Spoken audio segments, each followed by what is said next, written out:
रात की चुप्पा।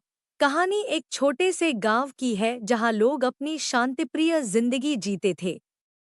गांव के बाहर एक पुराना हवेली खड़ी थी जिसे कोई भी छूने की हिम्मत नहीं करता था। हवेली के बारे में कहानियां थी कि वहां रात में अजीब अजीब आवाजें आती थी और कई लोग कह चुके थे कि उन्होंने वहां पर एक बुढ़िया को देखा है जो बुरी नजरों से देखती थी।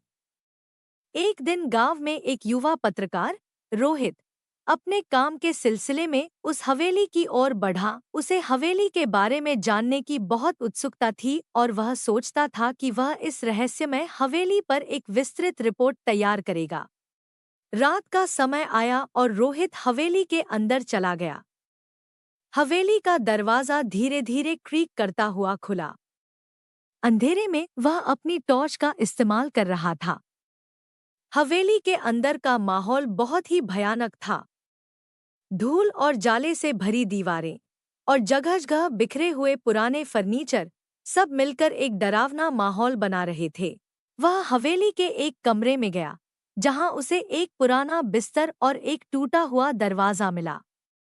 अचानक वह कमरे में एक अजीब सी ठंडी हवा महसूस करने लगा।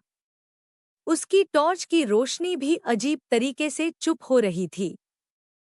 तभी उसने एक हल्की फुसफुसाहट सुनी, जैसे कोई उससे कह रहा हो, जाओ यहाँ से, तुम्हारी जगह यहाँ नहीं है। रोहित ने समझाया कि यह सब उसकी कल्पना हो सकती है, लेकिन उसने फिर भी कमरे से बाहर निकलने का फैसला किया। जैसे ही वह दरवाजे तक पहुंचा, अचानक दरवाजा खुद ब खुद बंद हो गया। रोहित ने दरवाजा खोलने की कोशिश की, लेकिन वह मानो सील हो चुका था।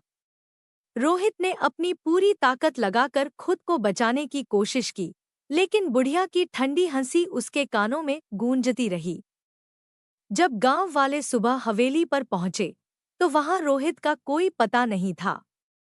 हवेली पूरी तरह से शांत और सुनसान थी।